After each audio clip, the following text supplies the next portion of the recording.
I realized today that home is not a building or a structure or this house. Home was a person, and home was Grandpa.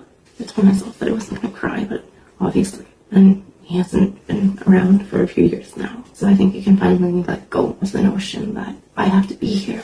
This is where I belong. Because no matter where I go, he will be with me. And I'll have guidance anyway. It doesn't have to be here.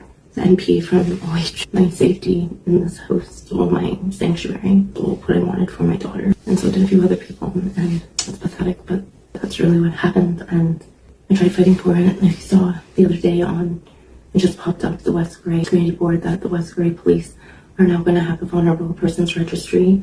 I had gone in 5 months ago, to say I'm a class 2 vulnerable person without support in the community, and I've been abused by the people that were a part of my circle of care, and I need to make a report. And at that time I was bleeding out.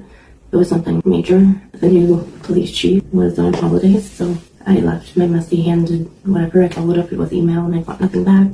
Now they're creating this registry. You're welcome for that idea. Thank you for not getting back to me, and thank you for allowing me to basically go through my savings, having to move somewhere else so that I can get the care that anyone deserves, that you may not get even one day when you retire. You need somebody to be there. The more and more privatized that our healthcare gets, but once again, you're welcome. We'll be pulling a Kanye West if you get an award for coming up with this, and also there has been this thing called CPIC for many years, and if Jerome has not been using that, then there's a problem. I read the comments and it's like, this is great, this is wonderful, and sometimes I wonder if the people of Jerome and West Grey live in a completely separate universe or dimension, because, yeah, that's for people with developmental disabilities, and I guess now they're going to just expand it, so good for you, I'm happy for you.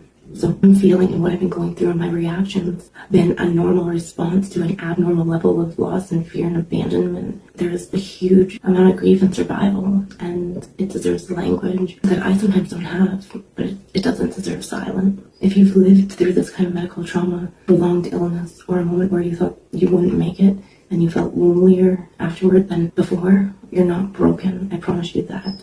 You're responding honestly to something that would reshape anyone and does reshape everyone who goes through it. Why I'm speaking on this and why I keep speaking on it is because I'm not sharing it for pity. I'm sharing it for truth, because this is our reality and it's only going to get worse. If we don't name what survival actually costs, people keep thinking that the hardest part is actually just staying alive. But sometimes the hardest part is learning how to die with dignity and learning how to live afterwards when you're not given the chance to die with dignity. You get it? Because I had to fight like hell to get a little bit.